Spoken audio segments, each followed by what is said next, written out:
In today's Tactical Tuesday episode, I want to follow up on a previous topic of alternate win strategies, but in a different context. In previous episodes, I discussed how decks can have alternative win conditions by building around a certain theme. But this time around, I'm talking about changing gears mid-game. And if you enjoy these types of videos, do consider liking this video, subscribing to the channel, and hitting that notification bell for more future content. In the case of security control, your strategy is to recover your security as often as you can, to build a big fat wall for your opponent to grind through. But that wall can also have extra surprises in it that can make players hella salty. Such a strategy meant that you didn't have to actually attack your opponent, but simply watch them deck themselves out as they rebuild their stack every time. Oh, you took game 1? There's 5 minutes of time left in the round? Welp, looks like I win the best of 3 because I took game 1 and game 2 was a draw. In other cases, maybe your deck was designed to mill your opponent out, utilizing Creepymon to the fullest extent as possible by milling a healthy amount for yourself first before starting to destroy your opponent's deck. Sure, you're not going after security to take your opponent out the conventional way, but knowing your matchup can give you also some advantages depending on what they're doing. This video was inspired by walking around and observing some of the matches at Collecticon, and there are times the strategy can pay off, or bite you in the butt. For example, as a Gaiomon player, you might be focused on slamming into the security no matter your matchup. And honestly, I can see why you'd want to.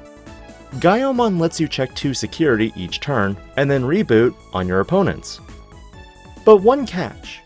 When playing against Mastamon, I'm very much the passive player. Because in the end, if you recover a lot of your chaos degrades into security, they won't trigger as long as I don't attack.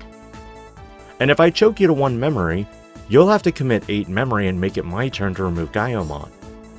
Chaos degradation has become one of the best pieces of removal in the game. Being an 8-cost yellow-purple option card, your opponent can send your Digimon not to your hand or deck, but rather the security. A majority of cards out there prevent cards from being returned to the hand or deck, as is the case of Breath of the Gods or even Greymon X that can be used for typical tribal Greymon variants. But against security, there's only one card that stands in the way, and that's Kongu. Kongu prevents cards from being added to the security. But what if you don't run these types of cards? And this is where swinging into the security with Gaiomon can be more detrimental than helpful. Depending on how your Gaiomon stack is built, maybe you have Agumon and Agumon X in the Digivolution sources along with Blocker Greymon. Maybe there's the Greymon X to the BT8 Metal Greymon to a Metal Greymon X before you jump to the Gaiomon. This Digimon has 3 instances of protection from deletion or bounce to the hand or deck, thanks to Greymon X and all of the Digivolution sources. With Blocker, you stand to block and also check 2 cards a turn with Gaiomon.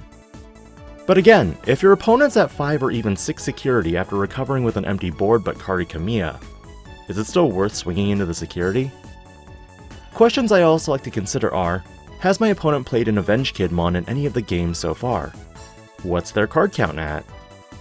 Players design their decks to use cards that can add cards for their combos and extenders.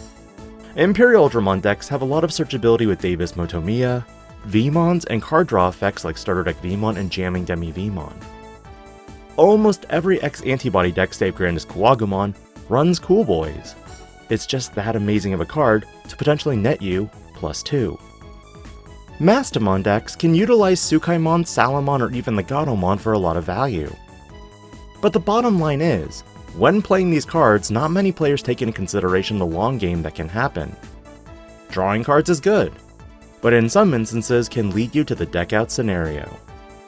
Mastamon decks in particular can utilize their starter deck Gatomons for searching, but note that they also recover a lot. Because of this, if they only tech in 1 copy of Avenge Kidmon and it was checked early in security, you know for a fact that they don't have a way to refill their deck before the deck out.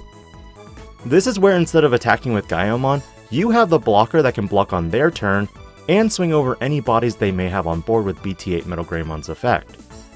Although you might not be able to take the game through conventional means, this is where an alternative path to victory is possible. So the next time you play in a regional or online event, do consider asking your opponent these 2 questions. Number 1, cards in hand? Knowing how many cards they have can be an indicator of possible counters they have. Moving into BT10, this will be even more necessary for the fact that players can digicross not from just materials on the board, but also from those in the hand as well. Number 2. Cards in deck? If you're able to set up boards that constantly stun or delete their Digimon, this means they'll either have to commit resources to board or digivolve more often. Because of this, they may digivolve 2 or 3 times in the raise. Next turn they push, you remove said Digimon either through battle or card effects with 1 card. But the 1 card it takes you takes them another 2 or 3 cards digging, meaning they'll deck out before you do. Be mindful of time, because sometimes changing your strategy can also lead to longer games, and of course, draws.